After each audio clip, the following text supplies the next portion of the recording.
cuenta, señor secretario. Señor presidente, se han recibido en esta secretaría los siguientes documentos. Un oficio del director nacional del SENAGIOMIN, mediante el cual responde oficio enviado por esta comisión, en el que se solicitaba información relacionada con incidentes suscitados en la faena minera Atacama-Cosán. Asimismo, una solicitud de audiencia al señor José Hofer, analista de Benchmark Mineral Intelligence, una consultora especializada en los mercados de materias primas para la fabricación de baterías de litio, con el fin de exponer en detalle su visión acerca del mercado litio. Y por último, una comunicación de la Coordinadora en Defensa de los Glaciares, mediante la cual remite diversos documentos que dicen relación con la indicación presentada por el Ejecutivo al proyecto de ley sobre protección de glaciares. El documento su adjunto fue remitido el día de hoy en sus correos electrónicos. Ya, sobre la punto 2, que es solicitud de audiencia, en definitiva. Sí. ¿Habría acuerdo de invitar al señor José Hofer, analista de Benchmark Mineral Intelligence, consultora especializada en mercado de materias primas, por el tema del litio? ¿Habría acuerdo en invitarlo y se mandata a la Secretaría para que termine cuando? Aprobado. ¿Y los otros documentos estos han sido ya entregados los respectivos a los senadores?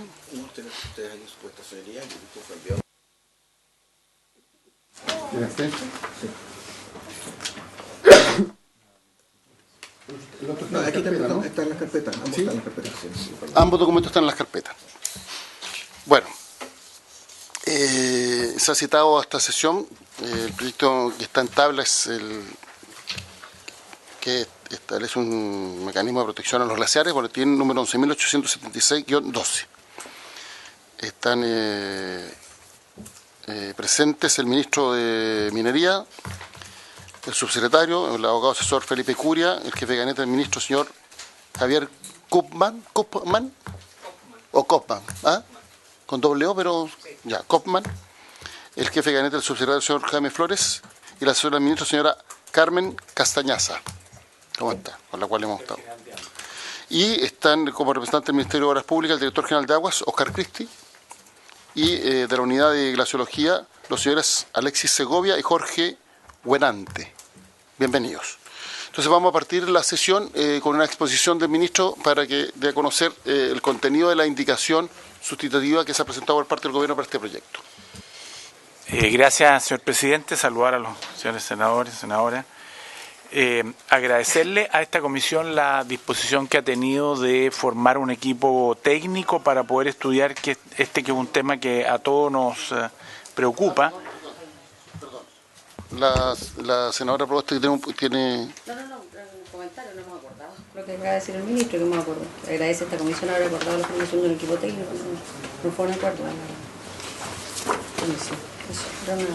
Puede continuar con su intervención, ministro.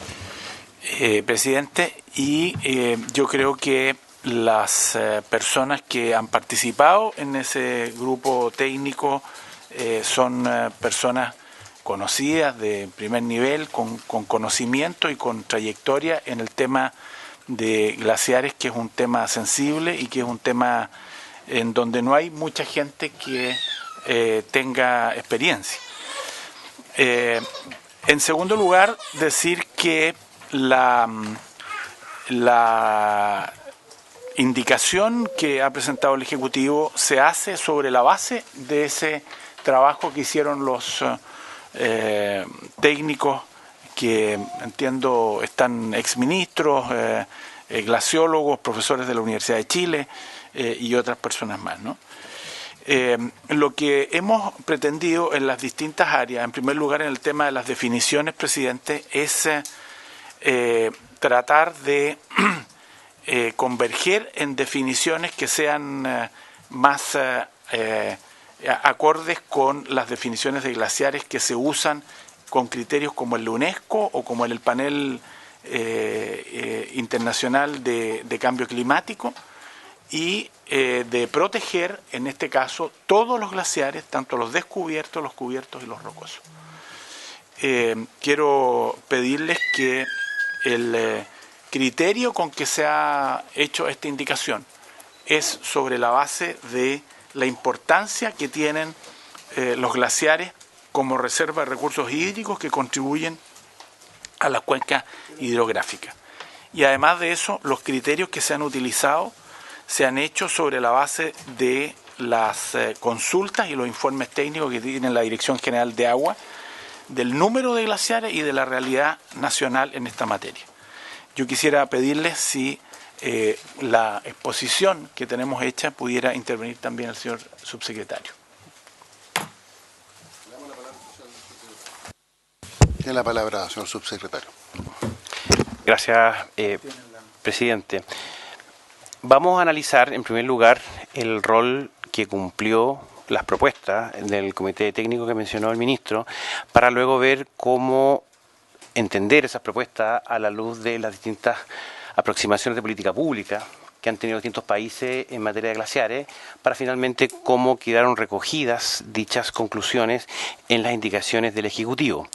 También, en paralelo, vamos a ir analizando el resto de las indicaciones presentadas, en el sentido de que entendemos que, sin perjuicio de que hay diferencias respecto a lo que son las prohibiciones, hay muchos otros temas que hay bastante convergencia, creemos nosotros, con las indicaciones especialmente de la senadora Proboste, especialmente respecto a las definiciones y también respecto a los efectos de la ley. Un análisis de lo que ha ocurrido hasta este momento, ¿no es cierto? Tenemos 5 mociones parlamentarias y un mensaje del Ejecutivo.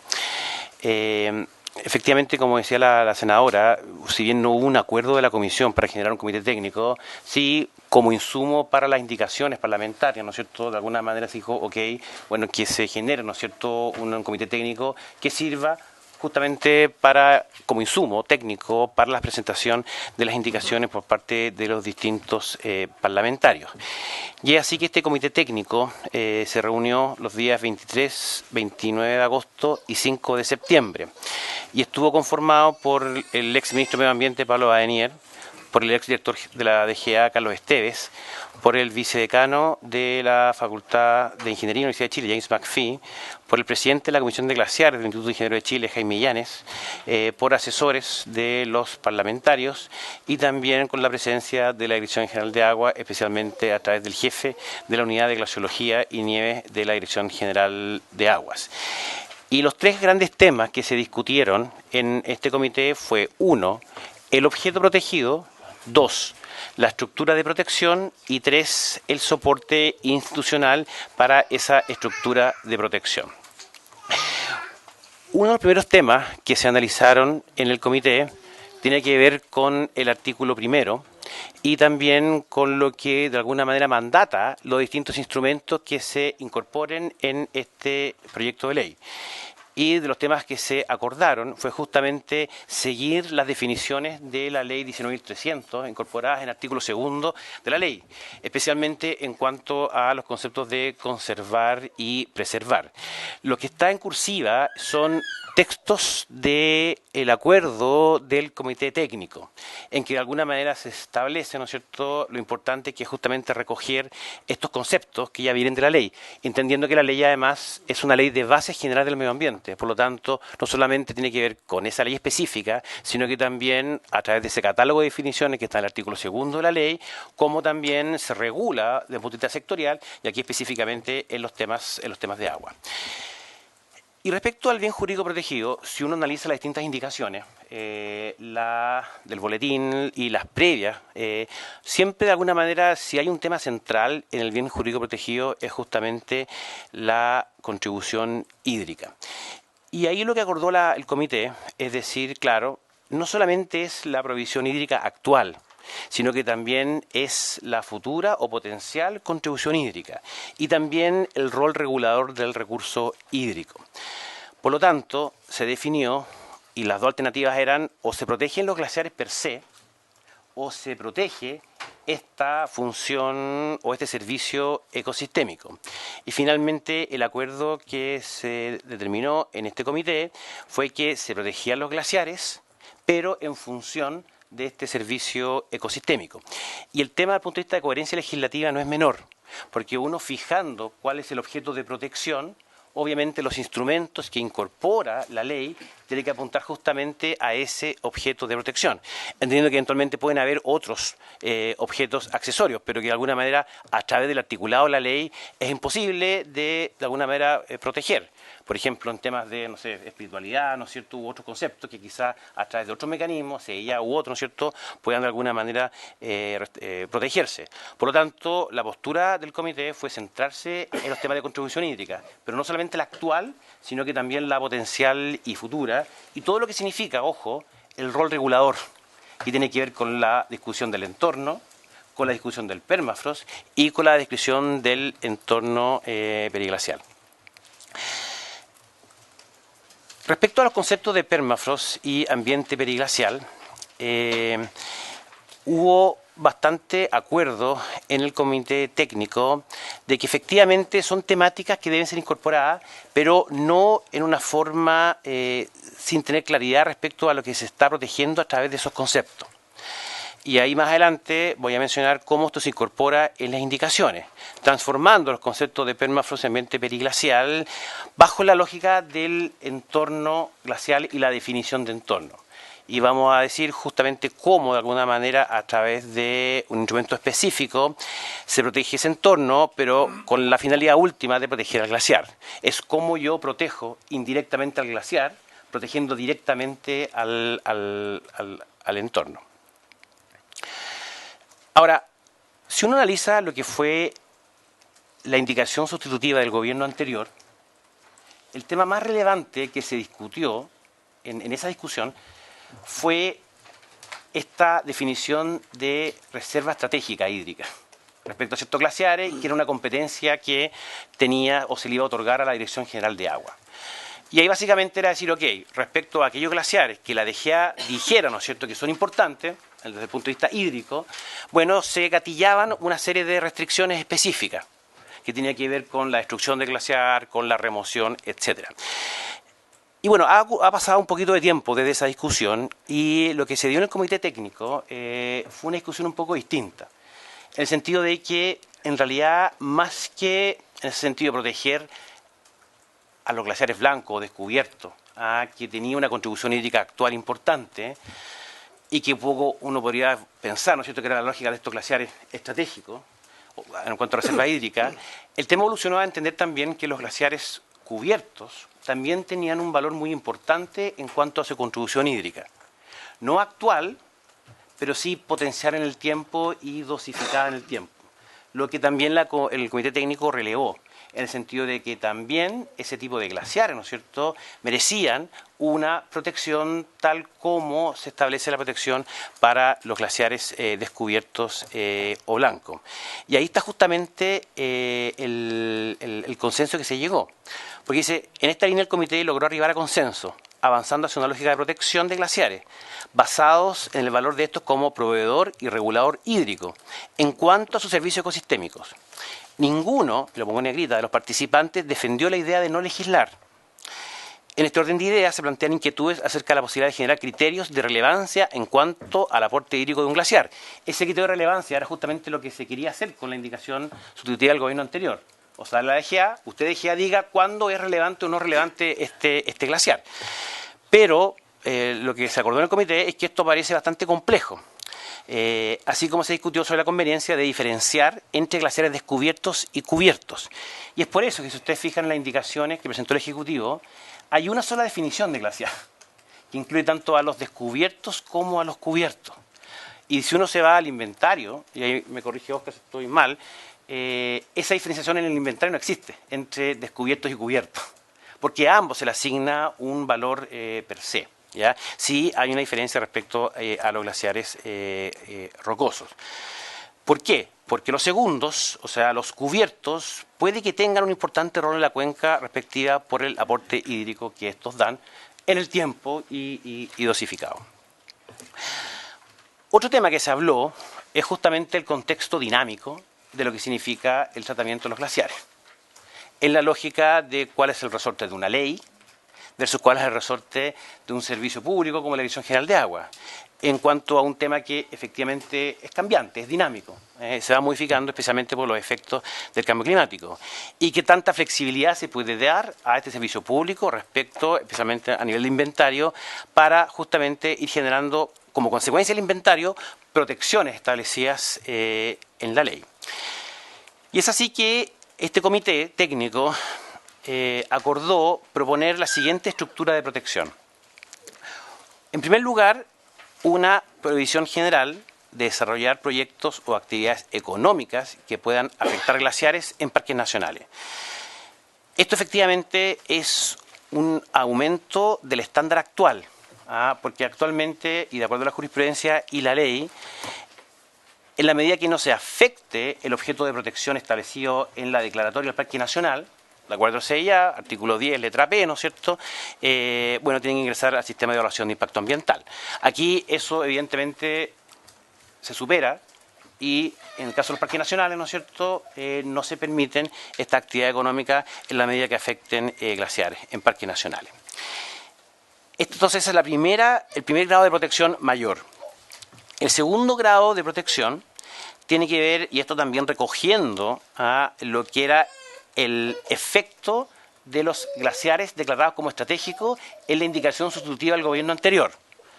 Está la prohibición general respecto a parques nacionales y una prohibición específica respecto a ciertas acciones que se prohíben respecto no solamente a los glaciares descubiertos, sino que también respecto a los glaciares cubiertos. Y tiene que ver con la remoción, con el traslado y también con la utilización de los glaciares como depósito de descarte para escombros. Sin perjuicio de eso, también se requiere un permiso ambiental sectorial específico de la Dirección General de Agua que apunta justamente al bien jurídico protegido, que es la contribución hídrica. Y en tercer lugar, como un tercer nivel de protección, y lo que acabo de mencionar, evidentemente, es una gran mejora del estándar actual respecto al sistema de evaluación de impacto ambiental. ¿Por qué? Porque el sistema de evaluación de impacto ambiental, en principio, ¿no es cierto?, y a través de medidas de compensación, podría, ¿no es cierto?, autorizar, y de hecho lo ha hecho, ¿no es cierto?, intervenciones a glaciares. Entonces, ¿qué hace esta protección respecto al 98,5% de la superficie de los glaciares, que son los glaciares descubiertos y los cubiertos? Impide intervenirlos directamente a través de estas tres acciones. Y un tercer nivel, que tiene que ver con los glaciares rocosos, en que se exige, para resguardar la contribución hídrica, este permiso ambiental sectorial específico de la Dirección General de Agua. Y a continuación transcribo lo que señaló el comité respecto a la razón de esta diferenciación entre el 98,5 descubiertos y cubiertos y el 1,5 rocosos. La razón por la cual, a nivel de superficie, estos glaciares se diferencian de los descubiertos y cubiertos estriba en que no es posible homologar su relevancia hídrica a priori a partir del inventario público de glaciares, ya que no existe información técnica que permita establecer su contenido de hielo y cubierta detrítica, de modo que no es posible uniformar un criterio, por lo que esa evaluación necesariamente debe ser caso a caso. Y respecto al permafrost, ambiente periglacial y entorno, aquí básicamente tiene que ver con lo que técnicamente desde el punto de vista de derecho ambiental se denomina áreas buffer. O sea, yo tengo un bien que quiero proteger, por ejemplo, un parque nacional, un glaciar, y tengo que mirar que justamente fuera de los límites de ese parque nacional o de ese glaciar exista algo que también se denomina área de amortiguación. O sea, algo que si yo afecto a esa área de amortiguación, si yo afecto a esa área buffer, indirectamente podría estar afectando a ese parque nacional o a ese glaciar. Y ahí básicamente se analizó en la discusión dos posibles criterios. Un criterio establecido como una distancia objetiva o un segundo criterio que es analizar fija, ¿no es cierto?, que es analizar técnicamente y en relación a un caso específico, que son los impactos puntuales de un proyecto con sus características especiales, cuál indirectamente podría ser el impacto de ese proyecto en esa área de amortiguación o buffer respecto a lo que se quiere proteger, que es el glaciar y su contribución hídrica. Porque el primer criterio nos puede llevar a ciertos absurdos de que quizás un proyecto que esté ubicado más allá de la distancia que esté fijada en la ley, por circunstancias geográficas o las características propias del proyecto, pueda efectivamente afectar el glaciar indirectamente a través de sus efectos en esta área buffer. Por lo tanto, técnicamente, y después lo voy a señalar en la indicación, y esto ya es una propuesta del Ejecutivo, ¿no es cierto?, porque básicamente lo que hizo el comité fue a decir que hay dos opciones, fue más bien hacer el análisis técnico del CIA, pero subiendo el estándar en cuanto a lo que significa impactos significativos en relación a ese entorno, área buffer o área de amortiguación, utilizando estos efectos literal D del artículo 11 de la ley 19.300. Entonces, y pasemos ahora a las indicaciones. Y aquí esta lámina es bien importante porque yo entenderé en una sola lámina la aproximación de política pública a esta discusión.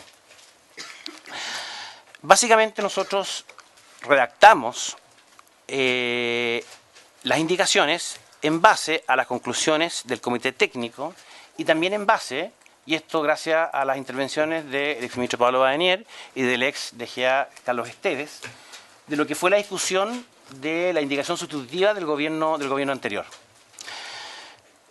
Y básicamente tenemos dos aproximaciones de política pública frente a la protección de glaciares. Y una derivada, que es un modelo híbrido que toma ambos elementos.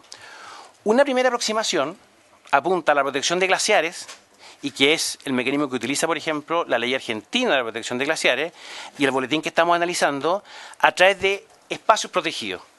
O sea, yo lo que protejo básicamente es un espacio determinado geográficamente, sea a través de un inventario, de una declaratoria, un parque nacional, etcétera. Y evidentemente, claro, eso se genera a través de un mecanismo de prohibición. O sea, en ese espacio se prohíben determinadas actividades económicas. Una segunda aproximación de política pública es a través de instrumentos de gestión ambiental que mejoren el estándar actual, por ejemplo, ¿no es cierto?, pero que apunten al bien jurídico protegido. O sea, si el bien jurídico protegido es contribución hídrica, bueno, ¿cómo hacer justamente para que esa contribución hídrica, que es lo que yo busco proteger, no se vea menoscabado? Y un tercer modelo, que es más bien un modelo híbrido, o sea, que toma elementos de la lógica de los espacios protegidos, pero también toma elementos de los instrumentos de gestión ambiental, mejorados. Y eso es justamente lo que se propone en las indicaciones del Ejecutivo. Y que es también el modelo canadiense. El modelo canadiense, ellos han generado parques nacionales glaciares específicos, que es la lógica del espacio protegido. De hecho, hay uno justamente entre Montana y Canadá, ¿no es cierto?, y han generado ese mecanismo. Pero también, y para el resto de los lugares que no son esas áreas protegidas, se establecen los instrumentos propios de evaluación ambiental de proyectos caso a caso. Ahora, ¿cuáles son los principales problemas desde la perspectiva de esta aproximación a la protección de glaciares a través de espacios protegidos? Que efectivamente, para hacer esa protección, se requiere determinar cuál es ese espacio protegido. No puede haber ambigüedad respecto a la determinación de ese espacio protegido. Y claro, ahí justamente, y respecto al boletín presentado, se nos genera un problema respecto especialmente al entorno periglacial, y respecto, que no está definido, y respecto también al permafrost. Bueno, ¿qué es exactamente el lugar que se está protegiendo? Si esa es la técnica legislativa que se está utilizando, que es la del espacio protegido. También el dinamismo. O sea, si los glaciares están cambiando, se están derritiendo por efecto del cambio climático, bueno, el espacio protegido queda o sigue siendo espacio protegido, sin perjuicio de lo que ocurra con el glaciar. Obviamente ese dinamismo, ¿cierto?, es mucho más propio de los instrumentos de gestión ambiental que puede ir analizando en el tiempo y actualizándose, como por ejemplo puede ser un inventario de glaciares, ¿no es cierto?, lo que pasa con los glaciares y su nivel de protección. Y también se nos genera un problema del espacio protegido respecto al área buffer. Evidentemente en el boletín, la idea del área buffer se trata a través de las definiciones de permafrost y de entorno periglacial. Pero efectivamente, como no hay análisis caso a caso, esa protección se da a nivel de espacio, no a nivel de un proyecto específico, cuánto puede afectar el entorno y así indirectamente afectar al glaciar.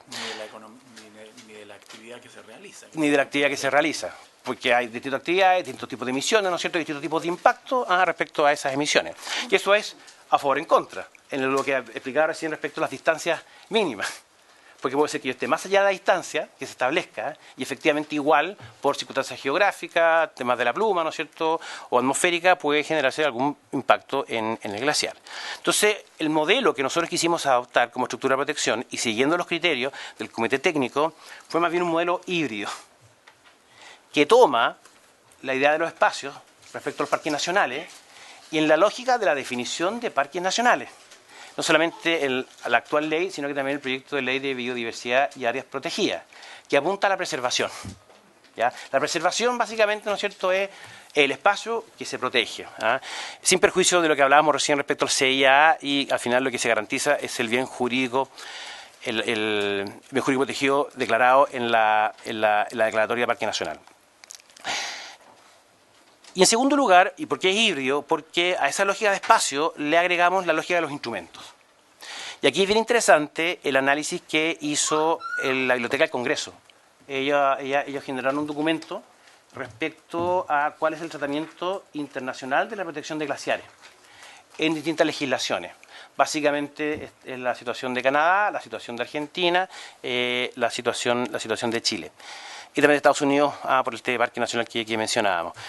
Y ahí, claro, hay varios instrumentos de gestión ambiental. Uno siempre piensa en el sistema de evaluación de impacto ambiental, pero los instrumentos de gestión ambiental es cualquier mecanismo que justamente apunta a la internalización de externalidades ambientales negativas. Eso es la definición de instrumento de gestión ambiental. Y claro, el caso de la legislación argentina, se establece a nivel legal un inventario público de glaciares. También en el caso del boletín de la indicación sustitutiva al gobierno anterior, que se sube a rango legal el inventario público de glaciares, donde está el catastro de la Dirección General de Agua. Y evidentemente ese es un primer y gran instrumento de gestión ambiental, porque da obviamente un rayado de la cancha de lo que se defina y se incorpora ahí, bajo qué mecanismo, y las consecuencias o efectos de lo que significa incorporar glaciares, ¿no es cierto?, al inventario. En segundo lugar, un sistema de evaluación de impacto ambiental fortalecido. ¿Y por qué digo fortalecido? Justamente porque es un CIA que se acota solamente en medidas de mitigación, porque no permite intervenir glaciares. Y eso es lo que se denomina las medidas de compensación ambiental. Que una medida de compensación, cuando yo tengo un efecto negativo, en vez de mitigar ese efecto negativo, yo lo reemplazo por un efecto positivo. Y que de acuerdo a la ley y al reglamento del CIA, tiene que ser equivalente el efecto positivo respecto al efecto negativo. El caso más típico, si hay una corta de árboles, ¿no es cierto?, en vez de plantar árboles en el mismo lugar, yo planto árboles en un lugar distinto. Eso, claro, es una medida de compensación ambiental desde el punto de vista de nuestra legislación.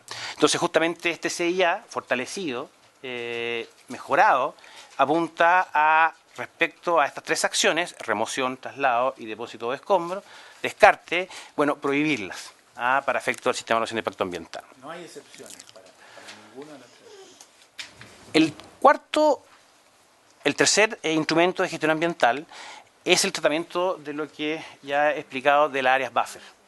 O sea, subir el estándar actual, que está indirectamente contemplado en el literal D del artículo 11 de la Ley 10.300, pero con una redacción que es bastante liviana, por así decirlo, porque habla de susceptibilidad a la afectación. Y que de alguna manera, lo que ha sido un poco el CIA, ¿no es cierto?, nunca, creo yo, se ha señalado claramente qué significa, porque, perdón, literal D son las circunstancias para que un proyecto ingrese a través de un estudio de impacto ambiental. O sea, si se cumple la circunstancia del literal D, es un efecto significativo, eso significa entrar a través de un estudio de impacto ambiental. ¿Qué dice el literal D?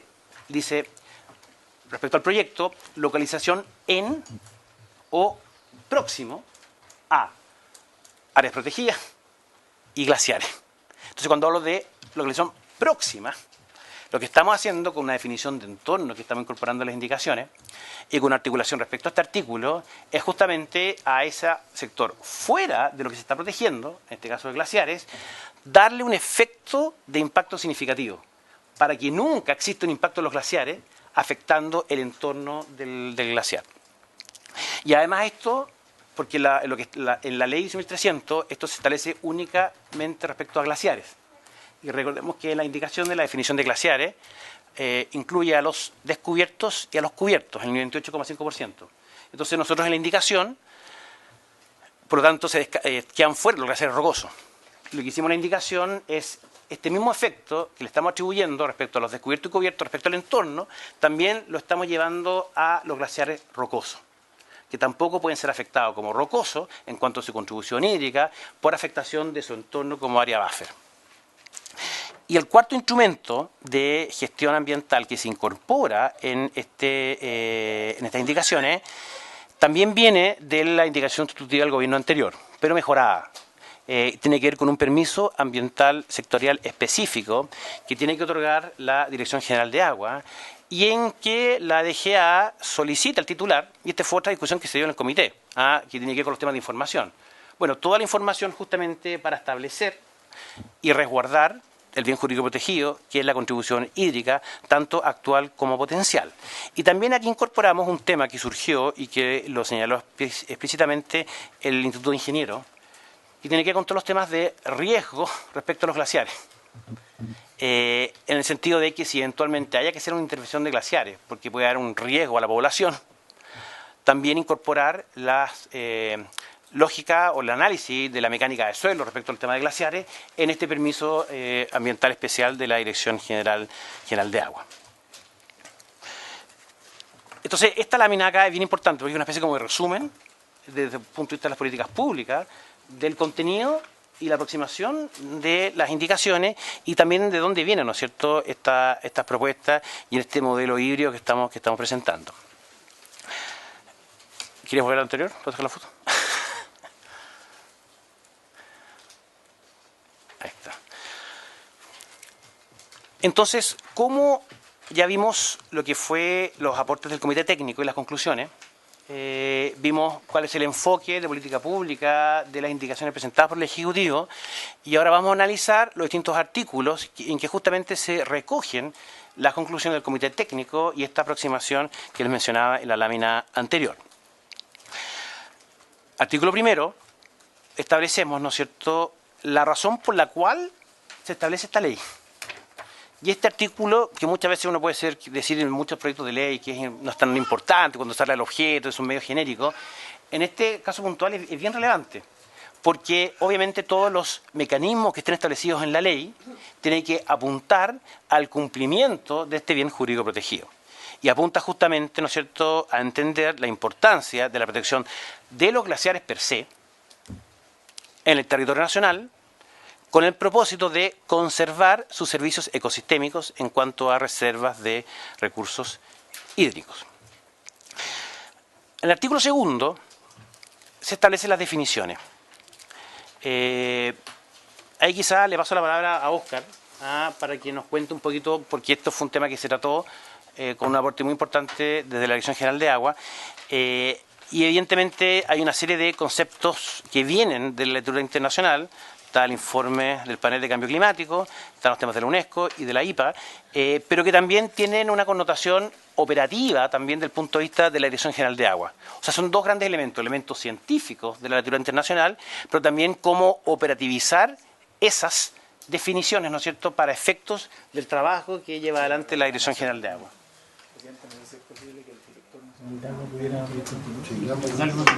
Damos la palabra al director nacional de Aguas. Gracias, presidente. Efectivamente,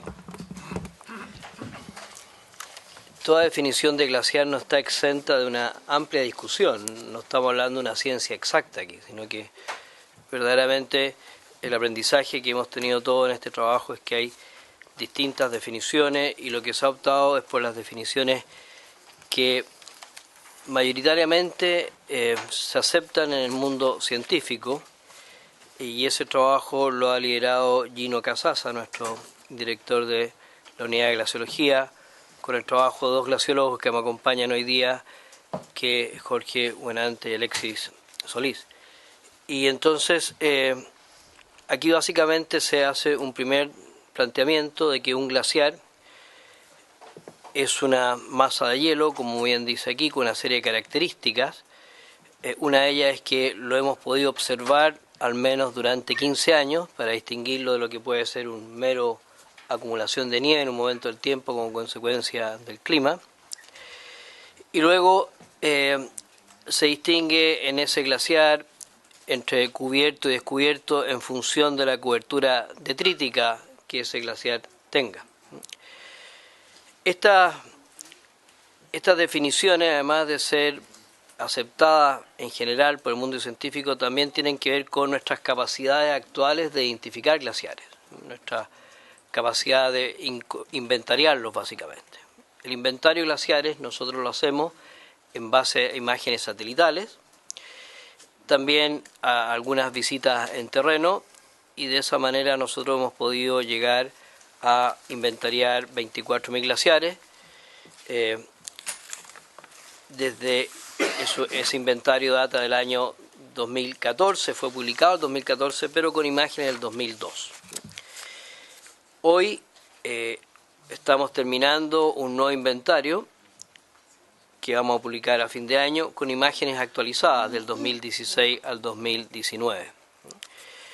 Y es importante dar algunos números que pueden ilustrar la dinámica de los glaciares y la importancia del inventario, mantenerlo actualizado.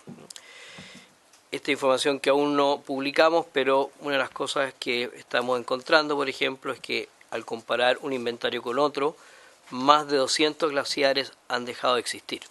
Glaciares que en el 2014, en el 2002 sí teníamos imágenes. Al revisar esas imágenes ya no encontramos masas de hielo. Donde no hay actividad del ser humano. Donde no hay actividad, la mayor parte. Es básicamente eso. Entonces, la importancia de reconocer que es algo dinámico y que se distingue.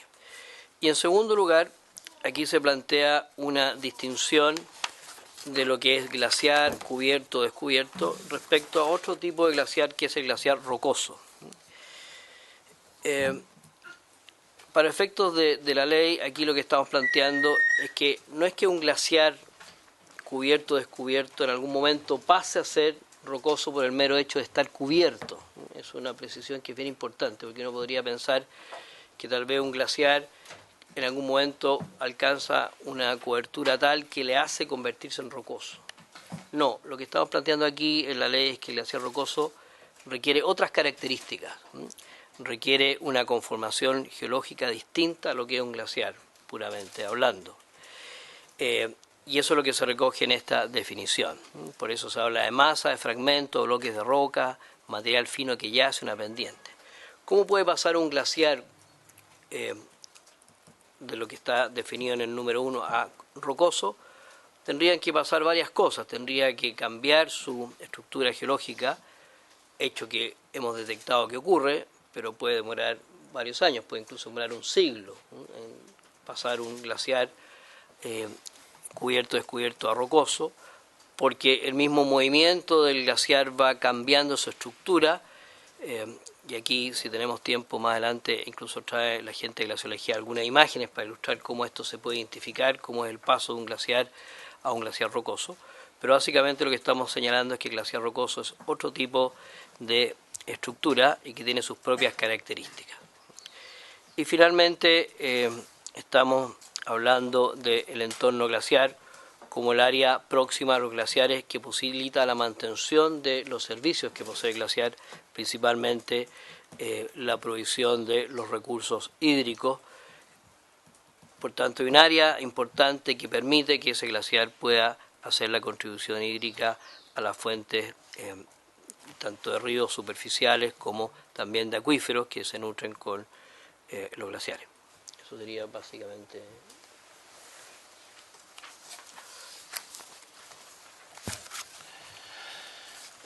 Entonces, como después del objeto y de las definiciones, y de forma bastante consecuencial, bueno, comienzan a aparecer en las indicaciones los distintos instrumentos de gestión ambiental. Y aquí también es bien importante decir que, claro, el inventario público de glaciares, bueno, se mejora porque es subirlo a un rango legal. Y esto no solamente está en la indicación sustituida al gobierno anterior, sino que también está en las indicaciones de la senadora Proboste, que también le sube el rango legal a lo que es el inventario público de glaciares. Y también se establece un reglamento con un plazo, ¿no es cierto?, para dictar las normas necesarias para el procedimiento de catastro y clasificación, así como también para la actualización, modificación y funcionamiento de este inventario. Y ahora nos vamos, a partir del artículo 4 y 5, a lo que son las distintas categorías de protección. Ustedes recordarán que mencionamos que las categorías de protección eran tres: la que tenía que ver con los parques nacionales, la lógica de preservación, la que tenía que ver con los glaciares cubiertos y descubiertos, lo que son estas restricciones específicas, prohibiciones específicas, y también lo que significa la protección a los glaciares rocosos.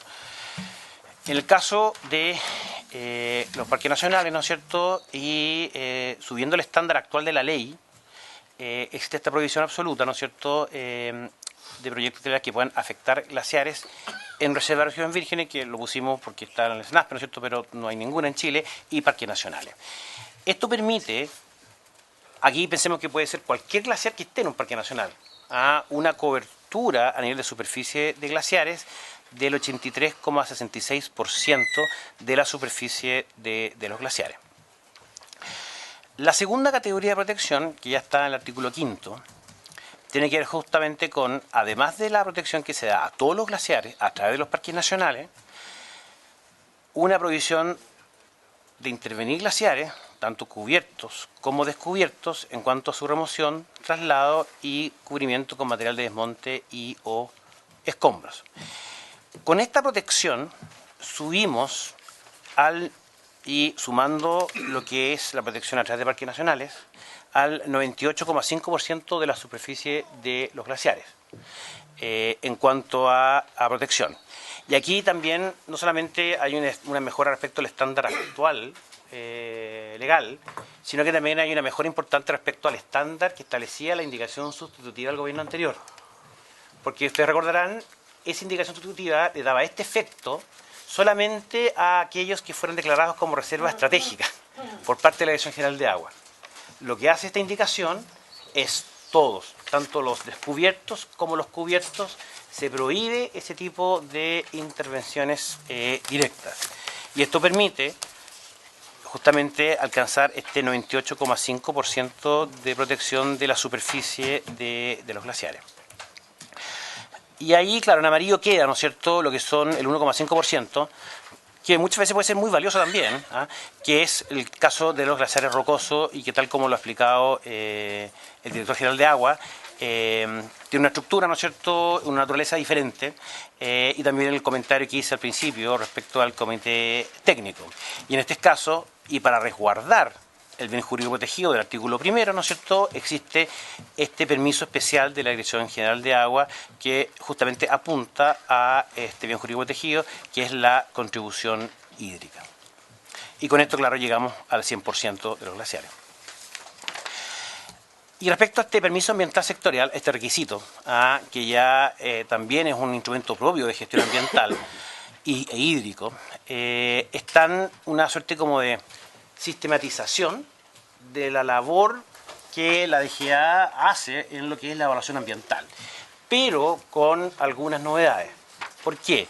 Porque se incorpora los temas de estabilidad mecánica, por los temas que nos mencionó el ingeniero en el comité técnico, en cuanto a estabilidad mecánica, y también todo lo que significa poder hacer un muy buen análisis para que ese bien jurídico protegido no se vea menoscabado. En cuanto a la descripción de la hora de actividad, la ubicación, identificación y las características del glaciar, el análisis técnico del efecto esperado en el glaciar, la estimación de los caudales aportados y la descripción de las medidas. Y también es interesante que se agrega un mecanismo que utiliza la DGA, pero que entiendo, director, hasta el momento no se había utilizado en estos casos. Que son los planes de alerta temprana. Que son los planes de alerta temprana. Que de alguna manera es frente a distintos escenarios y dado el tema dinámico que tienen los glaciares producto del cambio climático, frente a, y ya habiendo una evaluación ambiental, si hay cambios respecto a ese glaciar, pueden aumentarse las medidas que tienen establecidos respecto a distintos escenarios que tienen establecidos en estos planes de alerta temprana.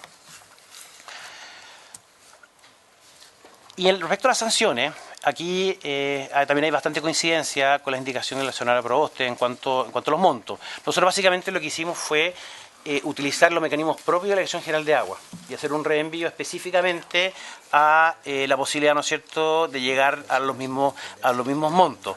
Pero sí pusimos, sin perjuicio de las competencias de la Superintendencia del Medio Ambiente. ¿Por qué? Porque, y aquí es bien importante entenderlo bien, si hay una transgresión a esta ley, ese tema los toma la Dirección General de Agua. Si hay una transgresión, por ejemplo, una resolución de calificación ambiental, esos temas los tiene que tomar la Superintendencia del Medio Ambiente.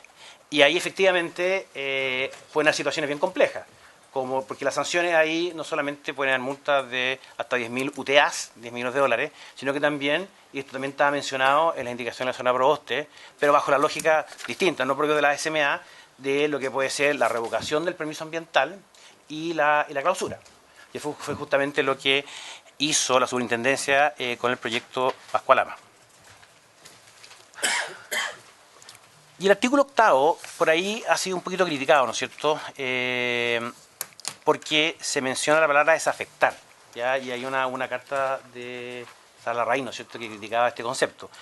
En realidad, más que desafectar, ¿no es cierto?, apunta esto a la actualización, y si hay que modificar el lenguaje, evidentemente lo vamos a hacer. En que cualquier persona, ¿no es cierto?, si sabe la existencia de un glaciar, pueda ser incorporado a este inventario, cumpliendo los requisitos que tiene que establecer la Dirección General de Agua, ¿no es cierto?, o que pueden estar establecidos en la ley, pero también la situación de entender los glaciares como un tema dinámico, en que ante un cierto nivel de derretimiento, ¿no es cierto?, la misma Dirección General de Agua pueda desafectar.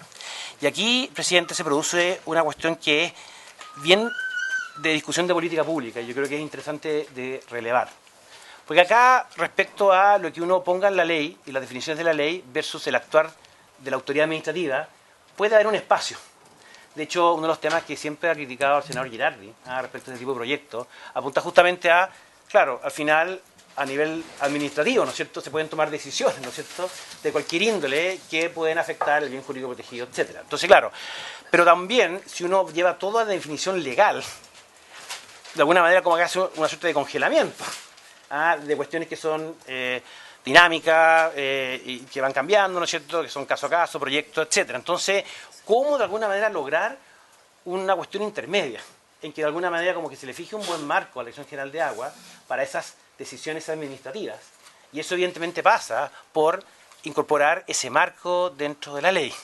Pero evidentemente si uno apunta, ¿no es cierto?, a una suerte de desafectación de glaciares vía legal, siguiendo la lógica de la Convención de Washington, claro, desde el punto de vista administrativo es súper complejo, porque significa, obviamente, en el fondo casi imposible, ¿no es cierto?, lograr una desafectación, aunque en la práctica, ¿no es cierto?, ese glaciar ya se haya derretido, ya no exista.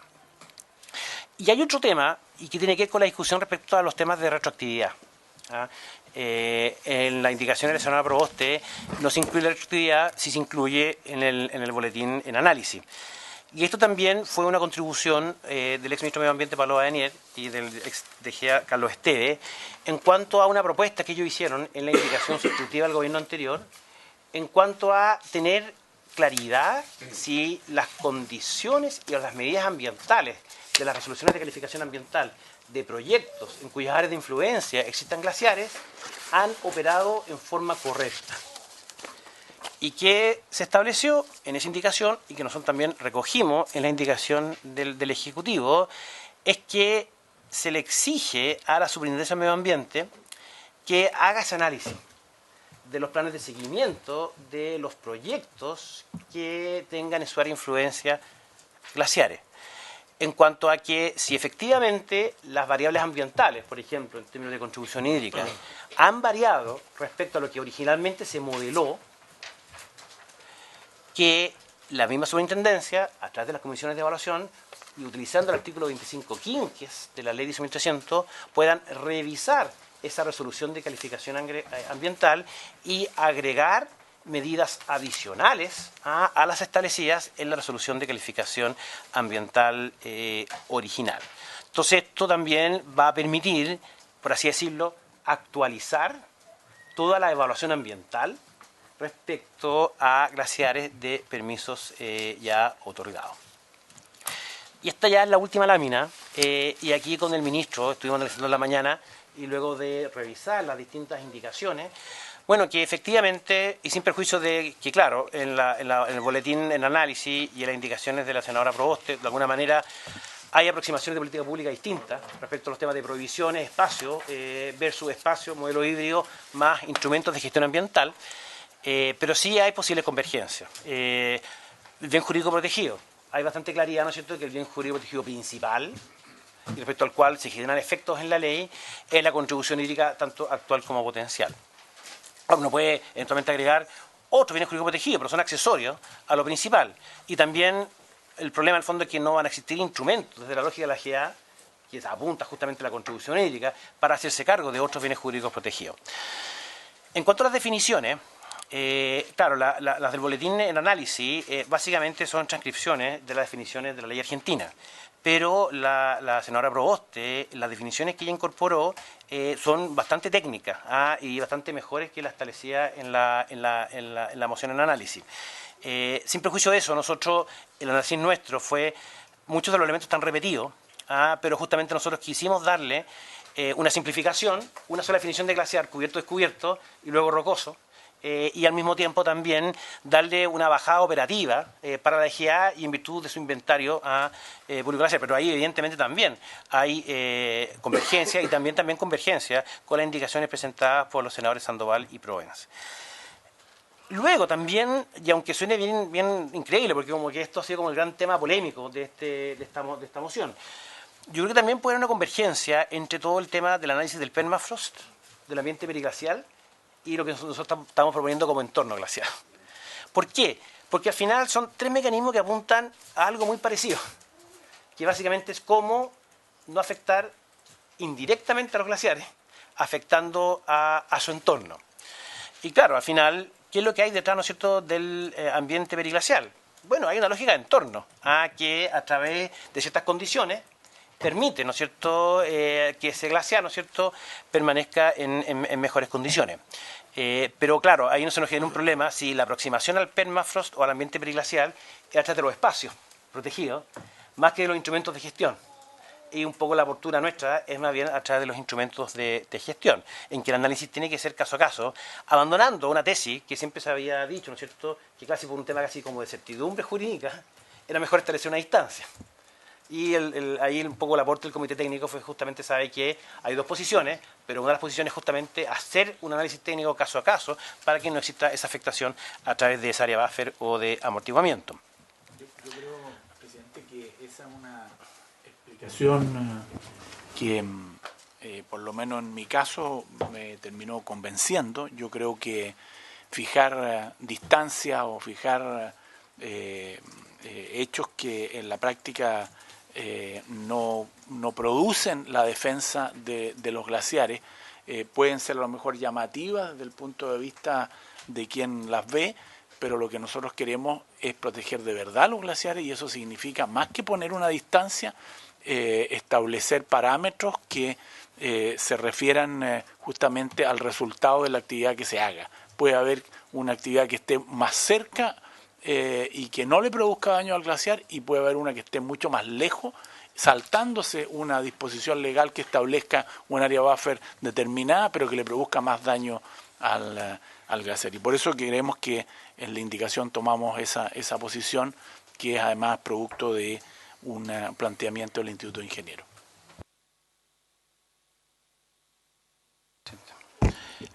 También respecto a la naturaleza jurídica de los glaciares, nosotros no lo incorporamos porque lo hablamos con la Dirección General de Agua y nos señalaron que en realidad no había mayor diferencia entre establecerlo o no establecerlo como bien nacional de uso público. ¿Ya?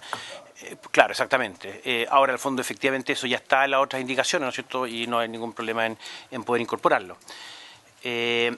También respecto a la vigencia y el ámbito de aplicación, claro, nosotros en el objeto de protección hablamos de la territorialidad nacional, que cual es como evidente respecto a las leyes, que está en algunas de las otras indicaciones. Y también respecto a la vigencia, también hay coincidencia entre el Ejecutivo y la senadora Proboste de entender este proyecto de ley hacia futuro, no en forma retroactiva, sin perjuicio del mecanismo que establecimos, utilizando el artículo 25 quinque, para hacer una revisión de lo ya aprobado ambientalmente, si han variado las variables ambientales de acuerdo a lo que se pensó que iba a ser esa variación o no, e incorporar medidas adicionales a través de la revisión de las resoluciones de calificación ambiental, aumentando la exigencia de esos proyectos. Y también lo que mencionaba respecto a las sanciones. Y también, perdón, se me había olvidado, respecto al inventario del catastro de la DGA, también hay una coincidencia entre las indicaciones del Ejecutivo y de la senadora Proboste. Eso sería, presidente. Agradecemos la presentación del ministro y los demás representantes del Ejecutivo y le damos la palabra a los senadores sobre este punto. Senador García Huidobro.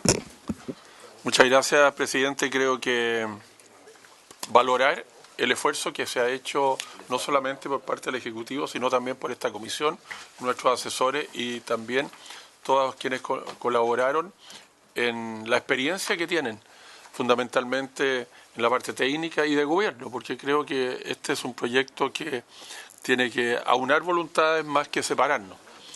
En segundo lugar, yo quisiera hacer algunas consultas. A mí me ha correspondido, estuve hace pocos días atrás acompañando al presidente de la República y algunos senadores nuestros, senadoras y senadores nuestros, en la cumbre, la precumbre del cambio climático que vamos a tener en la COP25. Y sin duda estuvimos en dos áreas escuchando a personas realmente muy interesantes. Uno es respecto al cambio climático y lo otro respecto al tema de la protección de los océanos. Yo sé que no va directamente a esto, pero sin duda esto es una preocupación que hoy día tenemos todos quienes habitamos en este planeta y que en definitiva tiene que ser la legislación de cada uno de nuestros países justamente proteger de la mejor forma lo que es la posibilidad de vida a futuro. Yo quisiera preguntarle, a mí me impactó lo que está hablando nuestro director general de Agua respecto a la diferencia de los 200 glaciales que han desaparecido del último inventario a la fecha. 200 que ya no existe, es decir,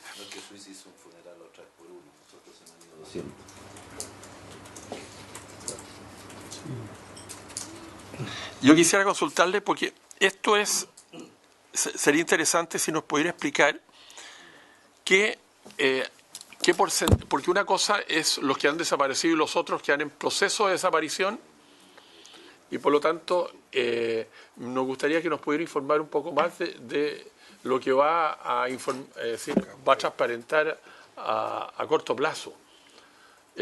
¿Y cuál es la situación un poco que estamos viviendo respecto de la necesidad de preservarlos, pero también de ver de qué manera, respecto al cambio climático y el aumento de temperatura en nuestro país y en el mundo, esto está arriesgando ciertas zonas en que la requeremos para agua potable, para riego, para actividades que son fundamentales para el desarrollo del país?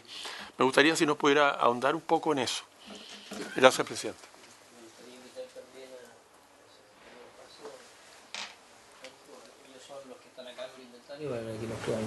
Que pase nomás ahí. Invita a apretarse un poquito. Por su intermedio, presidente. Sí. Nosotros estamos en el proceso de cierre del inventario, no lo hemos terminado. Por tanto, tenemos información preliminar. Esto va a estar ya definitivo y va a ser entregado en noviembre. Justamente queremos que sea un aporte a la COP25. Perfecto.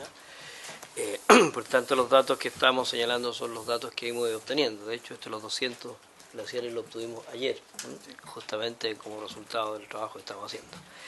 O sea, es muy fresco. Unos números generales y después le voy a dejar la palabra a Jorge. El 2014, lo primero que quiero decir es que este inventario nos parece extraordinariamente importante, porque nos va señalando el impacto del cambio climático. No hay mejor huella del cambio de impacto climático que lo que está pasando con los glaciares, que van retrocediendo. Nosotros tenemos el caso del glaciar Olivares, en la región metropolitana, que ha ido retrocediendo 20 metros. ¿Te acuerdas qué cifra es más o menos? Pero ha ido retrocediendo sustancialmente durante los últimos años. El inventario del 2014 es en base a imágenes del 2002 y en promedio, y el inventario que vamos a publicar ahora es en base a imágenes tomadas entre el 2016 y el 2019. Nos parece una eficiencia tener que el largo periodo, 14 años, pero es lo que podemos hacer con los recursos que cuenta la DGA. El 2014 teníamos 24.114 glaciares, con una superficie de 23.641 kilómetros cuadrados. Las cifras que estamos obteniendo ahora nos hablan de 25.725 glaciares, o sea, hay un aumento de 1.611 glaciares. ¿Cómo se explica eso?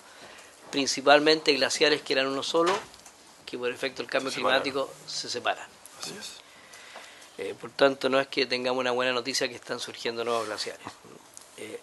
Y en términos de kilómetros cuadrados, en 2014 teníamos 23.641 kilómetros cuadrados y hoy tenemos 21.747 kilómetros cuadrados, es decir, 1.894 kilómetros cuadrados menos de glaciares, un 8% de disminución, que da cuenta de qué está pasando en la masa de estos glaciares. Y dentro del grupo de glaciares, lo que señalaba, más o menos aproximadamente 200 glaciares, de los cuales nuestras imágenes cubren una hectárea, son las imágenes satelitales que manejamos, de una hectárea. Al revisar esas imágenes del 2002, teníamos lugares donde aparecía nieve, glaciar, hielo, y hoy al ver esas imágenes no existe, o se ha reducido significativamente. Esos son los glaciares que han dejado de existir. Jorge, por favor, querías... Bueno, indicar que estas cifras son preliminares. El trabajo de la actualización del inventario de glaciares está probablemente cerca de un 95% de avance. Entonces el área y el número de glaciares pudiese variar un poco de aquí a diciembre. También el número de glaciares que se están categorizando en este momento como extintos.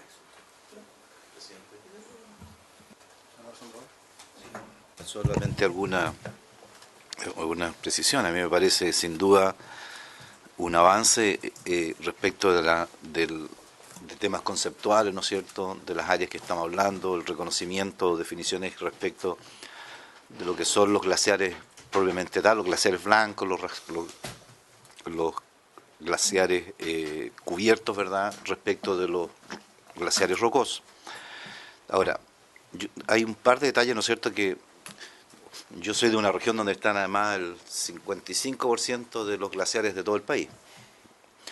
Y muchos de estos glaciares además están afectados por los procesos estos de retroceso, donde precisamente nosotros, por eso de repente hay una tendencia a entender de que esta ley, ¿verdad?, está porque tenemos detrás al hombre, que hay que realizar una acción de cómo aseguramos la protección de este glaciar.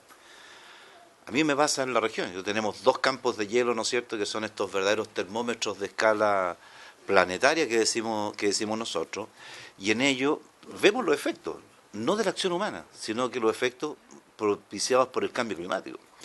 Y tengo las 2 imágenes, por ejemplo, respecto del ventisquero súper conocido en Chile, el San Rafael, ¿verdad? Y cómo esto se ha ido reduciendo de estar ocupando prácticamente la mitad del espacio de la laguna del San Rafael, a encontrarse hoy día ya dentro de la cuenca originaria ¿verdad?, del desplazamiento del glaciar.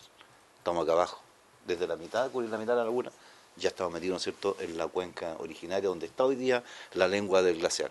He estado ahí varias veces en este glaciar, pero hay otro más dramático, porque en la laguna de San Rafael uno podría decir, bueno, aquí hay actividad humana, ¿verdad?, va permanentemente, los barcos entran y salen permanentemente del sector. Al sur del San Rafael, el ventisquero más grande del campo de los Norte es el San Quintín, que está acá. No hay nada, no hay nadie. Estaba ahí yo al frente de esta pared y los retrocesos también son súper evidentes. Entonces, a mí me queda solamente un tema de cómo compatibilizamos, ¿verdad?, esta situación de la reducción de los glaciares y lo que está aconteciendo por producto, consecuencia de este tema dramático, ¿no es cierto?, del cambio climático. Por otro lado, me queda una sola salvedad que habrá que analizarla, porque la propuesta que hace acá de modificaciones se hace parte respecto de la aplicación de esta ley en materia de protección en parques nacionales, ¿ya? En mi región tengo una serie de otros glaciares que no están en parques solamente, que están en reservas nacionales.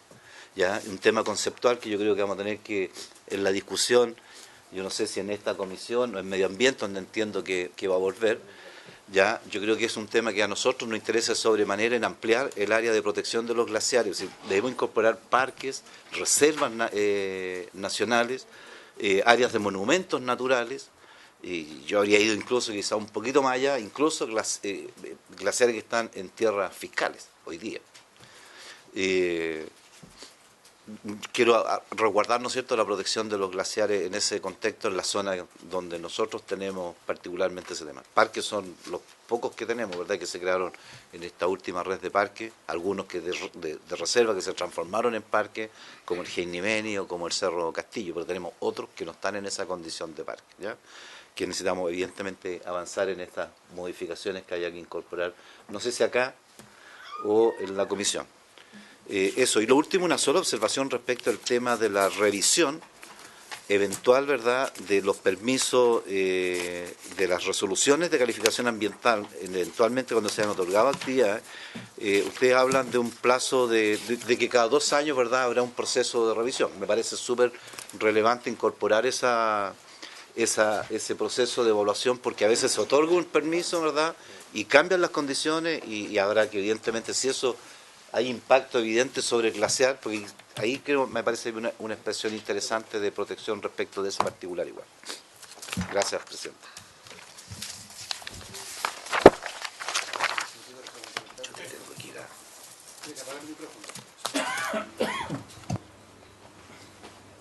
Ahí está. Gracias, presidente, por su intermedio. Claro, le hace que la definición de parques nacionales, ¿no es cierto?, apunta a preservación, que es como la consecuencia que le estamos dando desde el punto de vista de las indicaciones. Si llevamos esto a las reservas nacionales, que claro, que efectivamente se puede hacer, se produce un cambio respecto a la naturaleza propia de las reservas nacionales. Entonces ahí quizá hay un tema que había que redactar en forma distinta o mejorar para hacernos cargo de esa situación. Pero es un poquito el correlato entre preservación y parques nacionales y la otra categoría. Y esto va muy en la línea de la discusión de las categorías que están establecidas en el proyecto de ley del Servicio de Biodiversidad y Áreas Protegidas. Perdón, presidente, sobre ese particular, yo le pediría, ¿no es cierto? Perdón, presidente. Sí, yo le pediría en ese particular, ¿no es cierto?, a la DGA que tiene el inventario, que está actualizando, a lo mejor que pudiéramos definir cuántas de las estructuras glaciares, ¿no es cierto?, están en parque y cuántos hoy día están asociados a reserva. Porque tampoco me parece lógico, ¿no es cierto?, realizar una actividad, no sé, yo mejor preferiría tener la información para ver hasta dónde llega el impacto eventual de esa modificación. Una pequeña respuesta, presidente, por su intermedio. Claro, pero ojo que respecto a los cubiertos y descubiertos sigue efectivamente. Ya, o sea, no hay que perderlo de vista. Efectivamente, así es. Así es. Bien. No, para aclarar el punto, lo que yo entendí que en las definiciones originales se hablaba de los parques y reservas, pero acá se habla de territorio nacional. Eso significa que estamos hablando de parques, reservas y estos otros que manifestaba el senador Sandoval.